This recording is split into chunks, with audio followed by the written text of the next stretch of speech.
words. How what you say matters because there's a spirit. If inside you're already hot, if inside you're already feeling down, when you say those kind of things, you can transfer an offense, can transfer hurt. You can be telling your fellow departmental person that, this guy is good though, when your mind is bad. It's what is inside that you transfer. The person will not know why you said, the guy is good. But she's going out, she's hearing bad. That's what she's really hearing. Because your internal, what is inside, what is transporting it is louder than what you are really saying. That's why for some persons, even if you find a good man, because your confession has been bad from inside, your thinking has been bad, everything, you have associated with bad friends, I've told you that there are no faithful men. Somehow, you will just find out that you will just, even though you are meeting faithful people, your eyes cannot see, because what your spirit is transporting is that men are faithful. Life is deep. And what you associate with or who you associate with is very deep. Let me show you something. Let's look at Genesis 30 verse 25 to 28. Can I have it in CEV? CEV, is it possible? Can I have it in contemporary English version? CEV, Genesis 30, 25 to 28. Let's see something. Good. Media, thank you. It's enough. And the ovation is too loud. People are not humble. See now. Genesis 20, 25, CEV. Okay, now see. So you already know the story. You know the story between Jacob and Laban. Laban told Jacob to serve him for a number of years before he released him. So there was a contract, right? So he gave him his daughter and all of that. Now, that's the background story. So let's come back to this. Verse 25. Now, after Joseph was born by Rachel. Now, after Joseph was born, Jacob said to Laban, release me from our agreement and let me return to my own country. 26. You know how hard I've worked for you, so let me take my wives and children and leave. 27. But Laban told him, if you really are my friend, stay on, and I will pay whatever you ask. I am sure the Lord has blessed me because of you.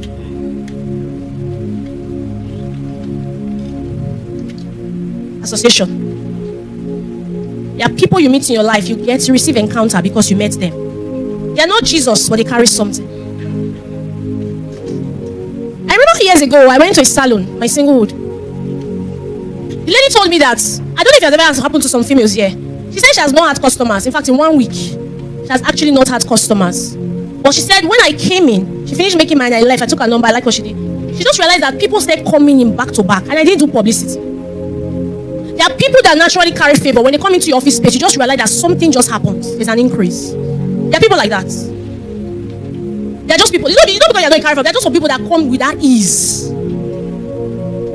It's not in how hard Jacob actually works. There are people who work hard. They labor, but some people, they just do small things. They just ease. There's this ease. And when they come into your space, they give you that ease. There are people like that. He said, if you really are my friend, stay on. The contract was over, but he couldn't release him because of what he was carrying. If you really are my friend, stay on, and I will pay whatever you ask. I am sure. He was so sure. He noticed the difference.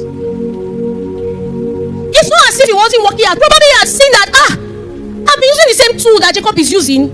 He was older, so he knew older skills. He knew the older methods. He knew how to handle things better. It was experience.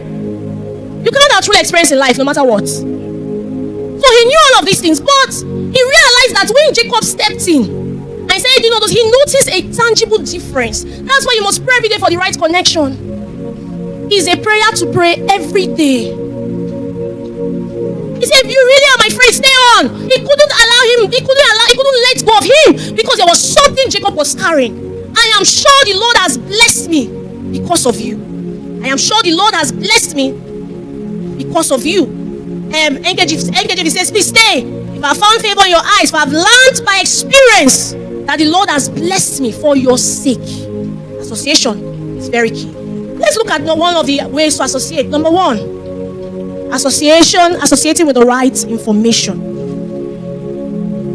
Associating with the right information.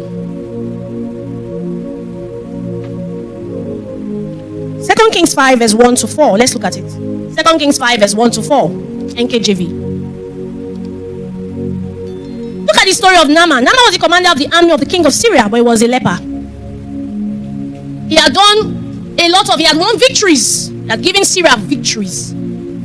It says in verse 1, it says, he was also a mighty man of valor, but there was a but. He was a leper. Verse 2. And the Syrians had gone out on raids and had brought back captive a young girl from the land of Israel. So they brought back a maid who was an Israelite. She waited on Naaman's wife. She was serving Naaman's wife. Verse 3. Then she said to her mistress, if only my master were with the prophet who is in Samaria, for he would heal him of his leprosy. What did she bring? Verse 4. And Naaman went in and told his master, saying, thus and thus said the girl, who is from the land of Israel. And the king of Syria said, go now and I'll send a letter, blah, blah, blah. And you know the rest of the story. What happened? He was cleansed. Now, this was associated with the right information. There are certain prayers you are praying. All you need is the information. Information is an answer. There are certain prayers you are praying. You just need to know that they are going to get, this is the time for the job, the job announcement, the job opening.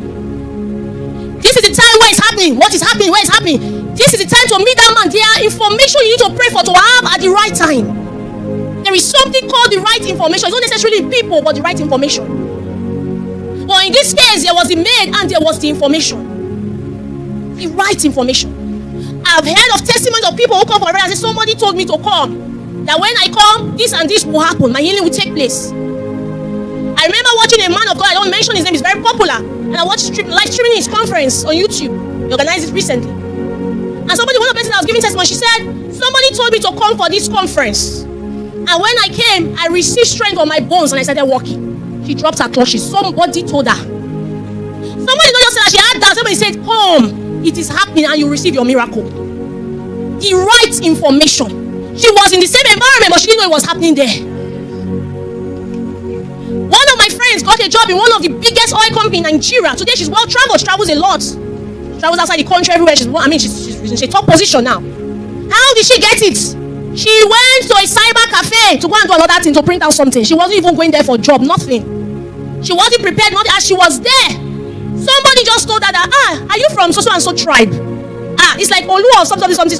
They are doing recommendation. Where is your village? She didn't know the person from Adam. But I said, excuse me, I think the person picked up or something, I don't know.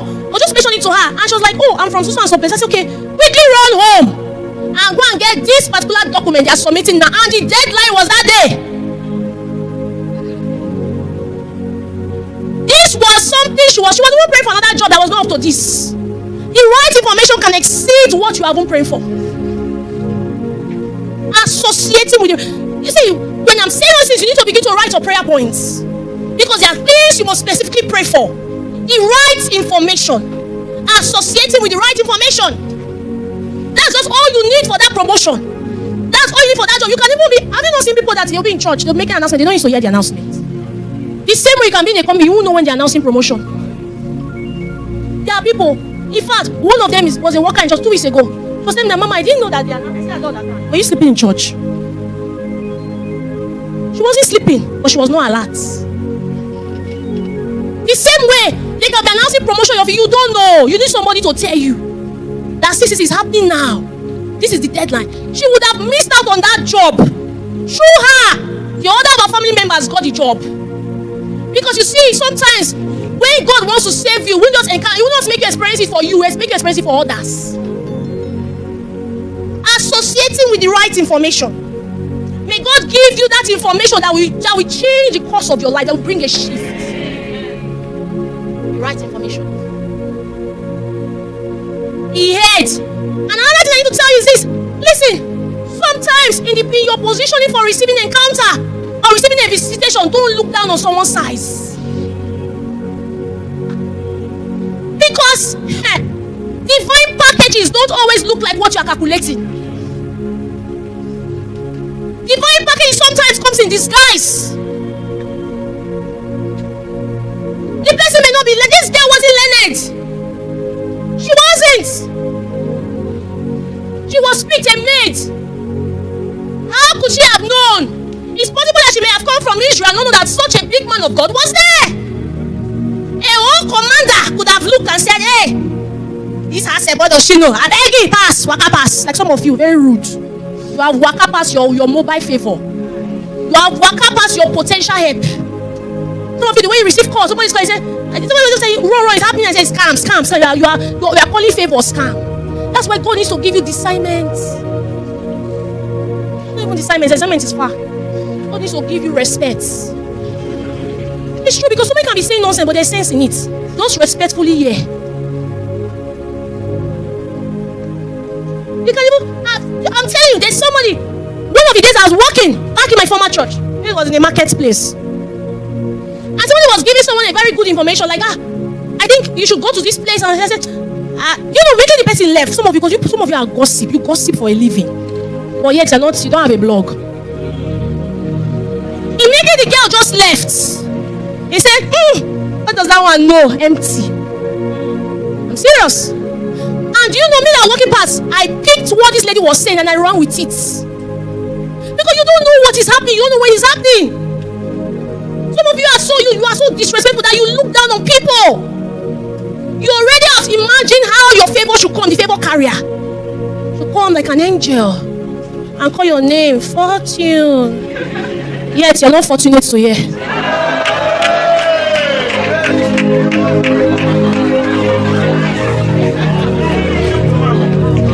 No, that's not my daughter Fortune. She's too precious to me. I'm not talking about her. I'm just mentioning the name. I'm serious. Some of you already have imagined what you look like. You know something? I'm like, hey, what if I had run with wrong information concerning Reverend? I'm telling you, I had close friends who told me I'm fooling myself.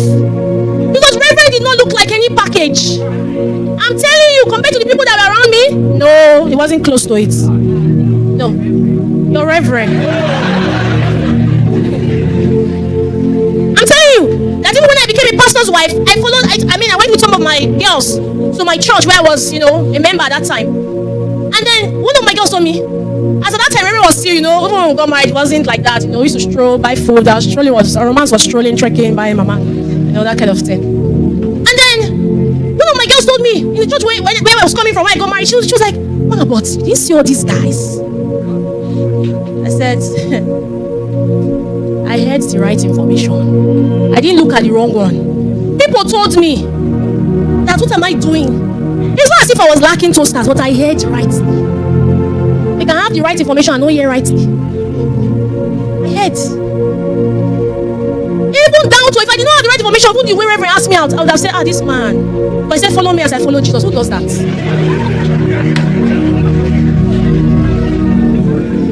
Inside his friend, he even squatted. He took a part of his friend's house. There was no event. That's what I saw some of you crying. Oh, pet's house. Oh, nothing was better, Follow me as I follow Jesus. That was the information. And I went with it and I experienced an encounter. Visitation upon visitation. You need to hear the right information. Don't measure the packages that look divine, but they don't sync with what you are imagining or how you are measuring it. It could have been somebody from the boardroom, paraphrasing, that could have told Naaman, hey, there's an Elisha, and you would have heard it well. Some people need to look big for you to see that the information is big. But this was a maid, a little girl. That's why some of you have missed favor, because it didn't look like what you imagined. Don't box God. Number 2.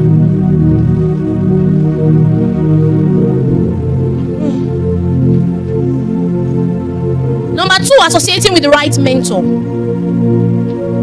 Let's look at Esther chapter 2 from verse 10 to 11. Very quick. Esther 2 verse 10 to 11. See, Esther had not revealed her people. You already know the background of the story. King Ahasuerus. He needed the wife, he had dethroned Vashti, he needed someone else, and he was looking for young, beautiful virgins. Mordecai was an uncle to Esther. Esther was his niece. So he had raised Esther up when her parents died. Esther had not revealed her people or family, for Mordecai had charged her not to reveal it. Let's go to verse 11. And every day Mordecai paced in front of the court of the women's quarters to learn of Esther's welfare and what was happening to her. Let's run down to verse 19 to 20. Let's go down to Esther 4 verse 10 to 11. Let's take it. Esther 4 verse 10 to 11. No time. Esther 4 verse 10 to 11. Then Esther spoke to Hatak. This was one of her maid servants in the palace. So what was happening here was that there was a threat on the Jews, and Mordecai had heard. So he sent a message to Esther So Esther spoke to Hatak and gave him a command for Mordecai. Verse 11. All the king's servants and the people of the king's provinces know that any man or woman who goes into the inner court to the king, who has not been called, he has but one law: put all to death, except the one to whom the king holds out the golden scepter, that he may live. Yet I myself have not been called to go into the king these 30 days. She was scared. She was making excuses. She was scared to get into her next phase. This is what they call transitioning. Verse 12. So they told Mordecai Esther's words. Mordecai was standing in as a mentor to Esther. Mordecai told them to answer Esther, do not think in your heart that you will escape in the king's palace any more than all of the other Jews. For if you remain completely silent at this time, relief and deliverance will arise for the Jews from another place. But you and your father's house will perish. This is most striking for me. Yet, who knows whether you have come to the kingdom for such a time as this? The replacement to having Esther on the throne was not ordinary. They just needed to, there are times that there has to be a war for you to experience your transitioning. There are times in life that there has to be a war. Sometimes you need to have a problem so you can pray well to see it clearly. There are times there has to be a war in your life so that you can experience a reposition, a shift. There are times you may never really know what is that thing, why God created you. What is that thing you were bettered for until there is a war? Until a challenge you are faced with. Until that thing you feel you cannot do. Because anytime the things that God gives you are the things you cannot humanly do. This was the story of Esther. There was a law. How can she fight? How can she even go into her husband's room? How can she go into her husband's court? She can't. For 30 days. And her fear was right. Her fear was right. That's the truth. How can she? Her excuses were justifiable. How could she have gone there? 30 days, but you know, Mordecai knew. But it was a mentor that saw far. He was somebody that could see. It wasn't just about you. He knew that she had the tool, the capacity to handle the time. Who knows? He knew that she did not go into the kingdom just to be a queen. He knew that she went in there. That is why from the beginning, if you notice, he told her, do not reveal your identity yet. So the mentor saw. That's why he told her. Because even me, I wondered, why did he tell her not to reveal identity? He knew something was ahead of her. He knew that she was created for this. He knew that she was entering the kingdom for such a time as this. But it was not yet revealed. But he said, don't reveal your identity yet. And he was monitoring her not to reveal. Even when she got to the point of Haggai, I'm sure they were asking, oh, where are you from? Where are you from? I wonder what she said. But all I saw in that scripture, in that verse was, she did not reveal identity yet, as Mordecai commanded her not to. So he saw ahead already that there would be a time like this. And he told her, if you remain completely silent, relief and deliverance will arise. She was scared. And then she sent back a message to Mordecai. There are mentors you need in your life to pull you so that you can see. Some of you, just like me, I used to be there. You will never be self-motivated ordinarily. You'll be scared. Can I take this risk? Can I move to this next level? Can I fight? I'm small. I'm an orphan. I'm timid. Do I have the capacity to handle these assignments? Your mentor will say you can do it. You were created. You have come to this kingdom.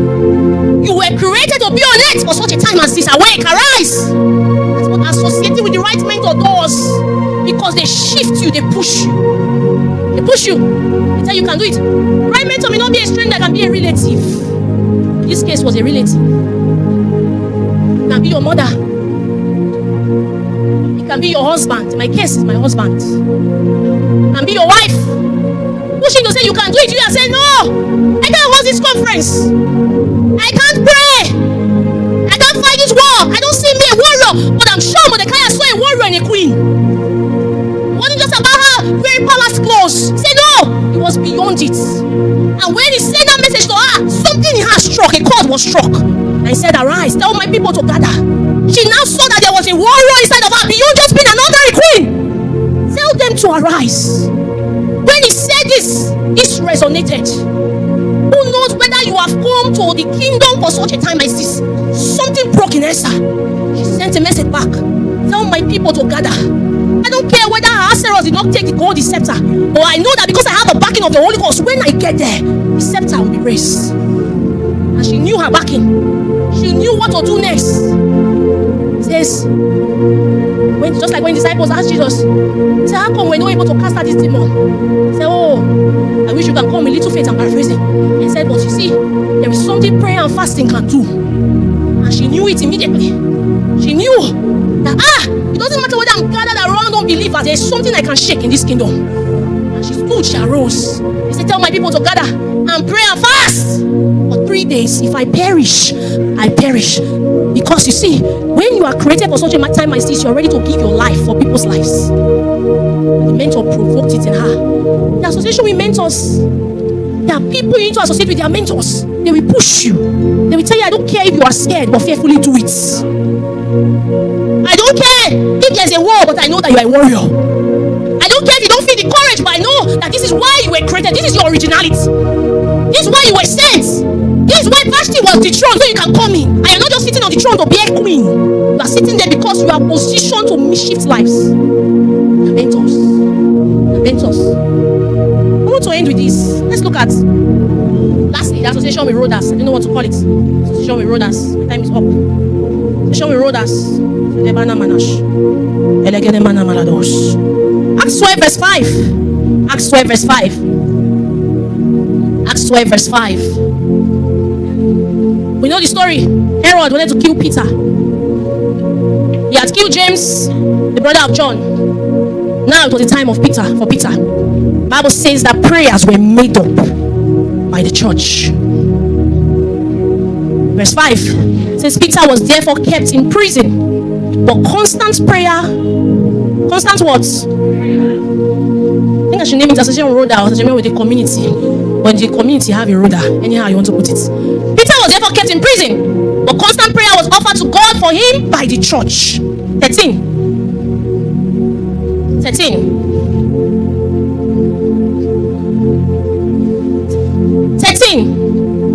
Now listen, constant prayer was offered by the church. They were gathering in the house of Mary, offering prayers for Peter. Listen very attentively. 13. As Peter knocked at the door of the gates, a girl named Rhoda came to answer. 14. When she recognized Peter's voice, she had not yet opened the gates, but she recognized Peter's voice. Because of her gladness, she heard Peter's voice. She didn't see his face. You know, anybody can sound like Peter. Because of her gladness, she did not open the gate, but ran in and announced that Peter stood before the gates. Verse 15. But they said to her, you are beside yourself. You are hearing yourself. You are hearing another thing. This is not Peter. But she kept insisting that it was Peter. These were the people that were praying, including Rhoda, in the house. They were praying for the release of Peter, isn't it? She kept insisting that it was so. So they said, it is his angel. I can imagine Peter. Peter was continuing knocking. He was saying, Peter. Rhoda recognized Peter, but did not open to know that it was Peter, to see Peter. The people were hearing Peter, but they did not know, they did not recognize that it was Peter's voice. They were thinking it was another thing. They're like, you are hearing yourself, you are hearing yourself. Peter continued knocking. And when they opened the door and saw him, they were astonished. Now listen. Do you know you can be praying for the answer and not recognize that you have the answer? You can be praying. Many times we want to see it. Have you ever prayed to a point you pray? You just have to stop praying the prayer point, but you feel a release in your spirit that there is the answer. You can be praying and praying and praying, repeatedly praying, and not recognize that this is the answer. You need to hold it. You need to hold that pregnancy. You need to go to scan and see that you are pregnant actually before you see that you are pregnant. 2013, I got into a home. I round off with this. When I was going to get married, my sister was already 5 years in marriage, and she wasn't pregnant. I was about going to get married. My mom told me she's scared. Her first child was married at the time. 5 years, 6 years into marriage, had not conceived. And now this is me going into marriage. She was so scared. She brought her fear to me. And she talked about it. Not maybe in this, not exactly same this way, because it's been a while. And at that time, my mom did not know that Raven had already told me in our relationship that there's a 50% chance that he can what's the word? It can impregnate a woman. He told me. I didn't share it with anybody. Nobody knew. Not even my closest sister. I kept it within myself. And we'll pray every Friday. We'll pray in relationship. In marriage, we'll pray. And so somehow we got married in May. And sometime in June, July, I hope I'm not mistaken the month, I can't remember. May had passed. I got married as a virgin. We had sex first time in our marriage. I wasn't pregnant. You know how it is with mothers, they start calling you. And I say I'm on my period. Say, at the time, I had to stop taking my mom's call. Once she wants to ask question, I just divert it. I give her another gist. My sisters will call Alpha. My sister was already worried because apparently she was already in marriage for how many years and no child. I said, pray. So one of the days, my pastor called me. I said, Anwinli, Alpha, how are you? How is marriage? I said, fine, just that. I don't know. I'm not yet taking it. He said, relax. Before my birthday, his birthday was to be in October, he will conceive. I said, okay. So I had a friend, a prayer partner, who will pray. The person who was praying for me wasn't pregnant. At the time, she was already married for 4 years before I got married. She was not pregnant. She was praying for me. I had a cheap bridesmaid. As a matter of fact, my mom wasn't really quite comfortable with the lady that stood in as my cheap bridesmaid because she was married.